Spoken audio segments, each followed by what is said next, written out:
Okay, Coach, if you can recap last weekend, preview Nevada, and then we'll take questions. Well, as I just said, it was a lengthy, long trip. What do we got going there, Al? It's not mine. Doug, you're just playing. You know, I was going to have background music. Background chatter. Yeah. You know, long, tough trip. Anytime you make that trip, you're concerned about the next week. And playing on Wednesday is upon us already. You know, I've always believed when you make the Hawaii trip, you have to take at least Monday off. There have been years I've taken Monday and Tuesday off when we've played on Thursday, just because of the wear and tear, you know, on your body, and it just flat wears everybody out. So there's a concern with that.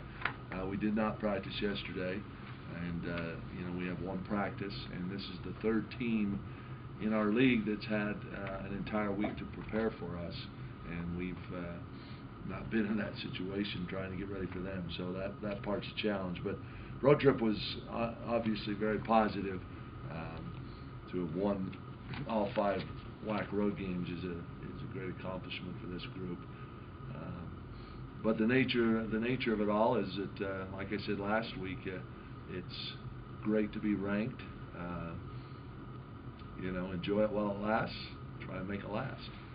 Because as you saw, if you get beat, oftentimes, especially when you're in a non-BCS conference situation, oftentimes you move out of the rankings in a hurry. So, you know, we're excited about being ranked. We're excited about Bracket Buster coming up in a few weeks. But right now, we have to be focused on Nevada. The dog days of February are upon us. I always talk about that. It's an interesting part of every college basketball season when you get to February, and you know, there's some grind to it. There's some, you know, you show your character a little bit. You got to persevere, and you got to keep battling and playing and practicing and all of that. So we've got a high character group. We've been fortunate to have a number of those type teams at Utah State, and Green's this weekend and Player of the Week and stuff. Special.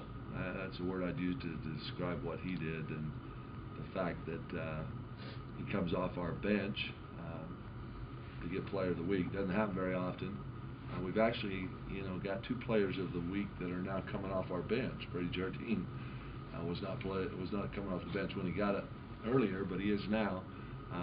So it speaks to what those 2 kids bring, you know, with their energy and their good play when they come off the bench. But Brian, you know, he shot lights out. He played so hard. He's such an emotional player for our team. You know, and it's, from a coaching standpoint, it's just awesome to see a kid like that rewarded. You know, I saw him briefly yesterday and congratulated him, but I know our whole team is just so pleased for him. We've talked a little bit about it, just his vocal stuff when Brian's on the court, his vocal. How does the other players react to that? It seems like they react positively. You know, when he first showed up out of junior college, it was like, who's this guy? Because he immediately was chattering and trying to get guys to play harder and trying to get guys to do the right things, and you know, that has not changed, and I would be shocked to ever have a day when he's not doing it, and that speaks to, you know, him being ready for practice every day, how much he loves basketball, all of those kind of things. So, but the players love it. You know, he's one of those guys that's fun to play with. He is a 2-guard, and he's, you know, I think back to when I watched him at Salt Lake Community College and told, after I watched him play pickup after their season, Norm Parrish, the coach there, asked me, what do you think? And I said, he's too small, he's too slow, and I'll take him. And there you go. That's, you know, because he's a good player and he's a tough kid and he makes your team better, and he makes up for, and he's not as slow as I thought, but he's, you know, like he says, he can't grow. He's not going to grow at this point, so he has to make up for it with scrappiness. You know, we're oftentimes, okay, when Brian checks in, who's he going to guard? And, you know, trying to match him up with someone that makes sense. And he's not a liability at all defensively. just because he plays so hard and gets everybody else going. In fact, he's a plus along those lines. When Matt played. Yeah, I saw some quotes Ty Wesley had on, and my wife brought those to me one day. I hadn't seen them, and it just made me laugh because if you know Ty, you know how good a sense of humor he has. And one thing you need to do in life and in sports is laugh at yourself. And I was definitely a tantrum coach that weekend, and I don't think you can do that very often. Once or twice a year, maybe. And sometimes you can't control it. Sometimes you regret it.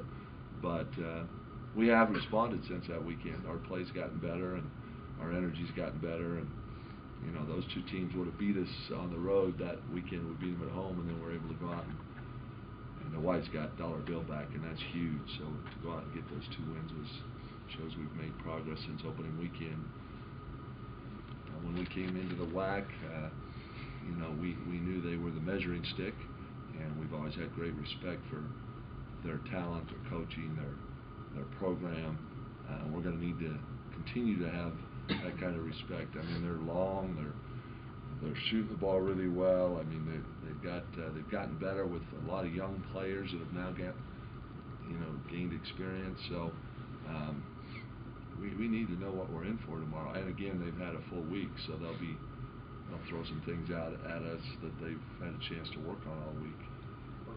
I looked funny you asked that. I looked today at the top 25, and for some reason I just counted how many non-BCS schools are in there. 3, and 2 of them are from the Mountain West, which is rated higher, that league, than a lot of the BCS conferences right now. So it's tough when you're in a league that is not one of the top 10 or 11 leagues in the country. And there's been times the WAC has been rated that high.